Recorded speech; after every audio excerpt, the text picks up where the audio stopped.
Hi, this is Teresa Momber, and here's a look at the card I'm going to show you how to create in today's video. I started with a piece of white cardstock that's trimmed to 4 3/4 by 3.5 inches. And then I'm going to create a mask by just cutting a curvy line on some sticky notes.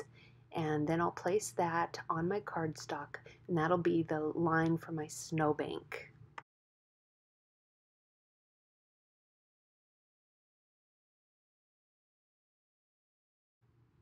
With my mask in place, I'm going to sponge along the edge using Wilted Violet Distress Oxide ink.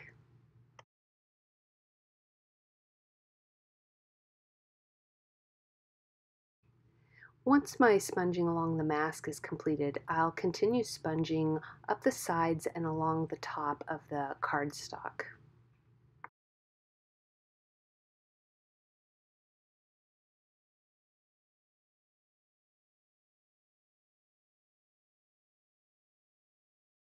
As I work in closer to the center, I'm going to make sure that ink is very light, so I'm definitely tapping off excess ink onto scratch paper and building up very slowly. I'll be masking a moon in the center, and I want just a hint of ink for that moon.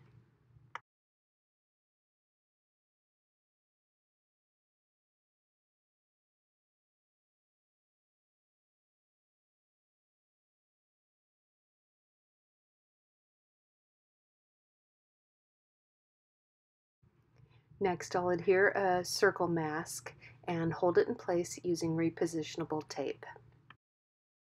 With that mask in place, I'll sponge along the edges of it using my sponge dauber from the Wilted Violet ink, but I'm not re-inking the sponge dauber, just using the residual ink on it.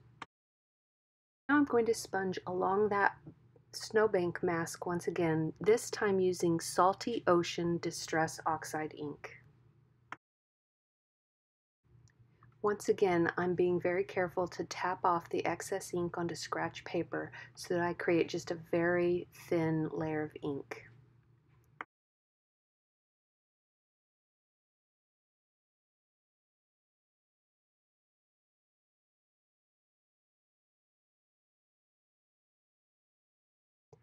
Next, I remove the snowbank mask and I go back to the Wilted Violet ink and sponge along the bottom edges of the cardstock.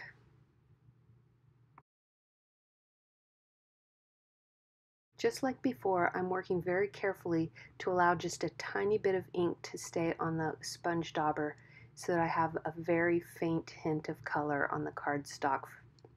And then after I finish with the Wilted Violet, I'll switch back to Salty Ocean and repeat that same process.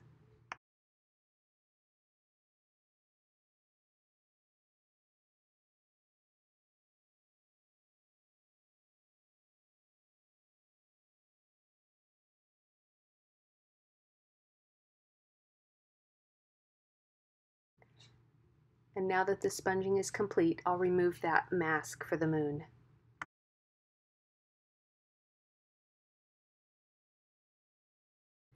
And next, I'll stamp the silhouette dove image from the Peaceful Holidays stamp set from Gina Designs using Versafine Onyx Black ink.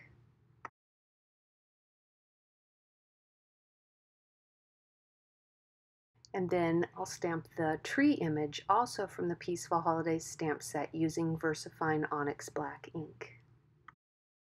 Now I made a little mistake here and I stamped those trees a bit crooked, but it's subtle enough I'm not going to redo the card. I'm just going to say those trees are wind blown.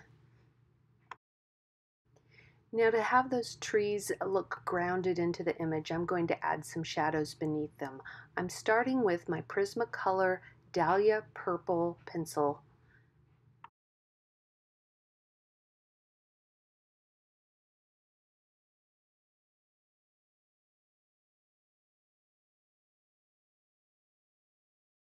And then to deepen those shadows just a bit, I'm switching to Prismacolor Violet Blue.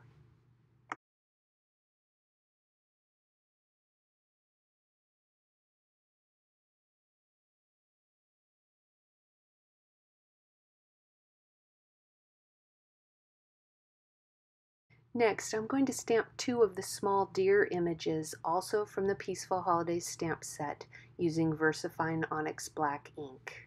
And then, once again, I'll use my violet blue and Dahlia purple Prismacolor pencils to add some shadows.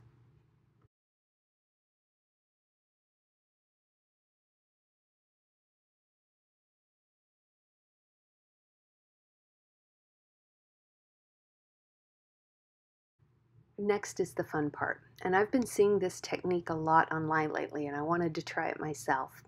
I'm positioning the Christmas die from the Merry and Bright Stamp TV kit from Gina Designs onto my scene and running it through my die cutter. Then I'll adhere this to a piece of black cardstock that's trimmed slightly larger. And be very careful to hold on to all the little bits and pieces from the insides of the letters, like the inside of the S and the A, because you'll need those later.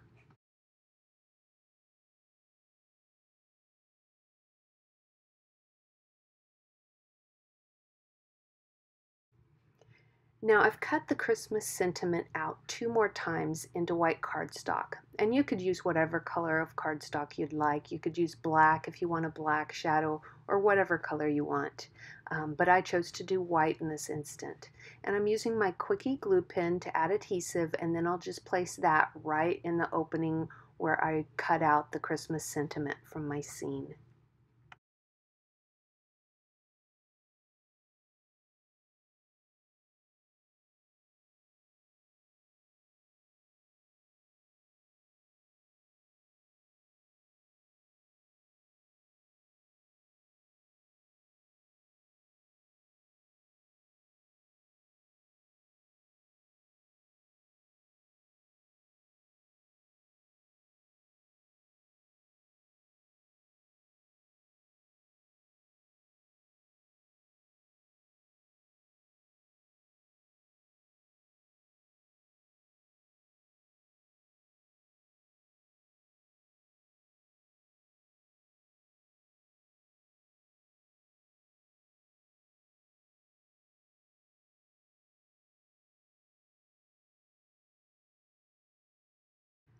Once you adhere that Christmas sentiment into the opening there, you'll want to go back and add the little bits that fell out from the die cutting. Now I went ahead and adhered in the white ones from my extra layers, but really I should have used the little bits that were from the original die cutting. So that was a mistake I made. Hopefully you won't make that mistake. But then once you've got that one layer down, go ahead and add your additional layer to help pop that up more, or as many layers as you'd like, before switching to that final piece, which was the one you originally cut out from the scene.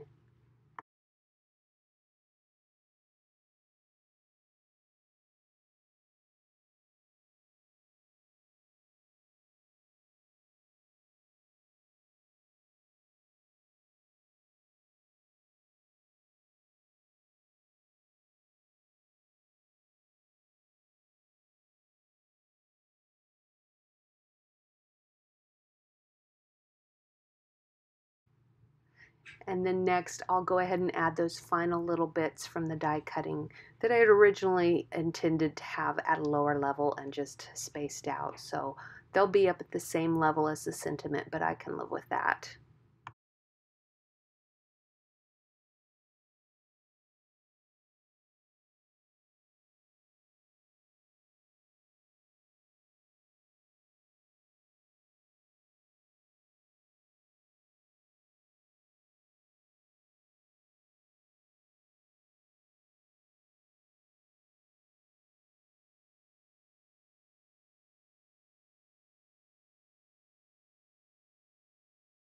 To complete the card, I'll adhere the layers to a 4 1/4 by 5 1/2 inch white card base, and then I'll add the Merry, also from the Merry and Bright Stamp TV kit, that I've stamped onto a small strip of white cardstock.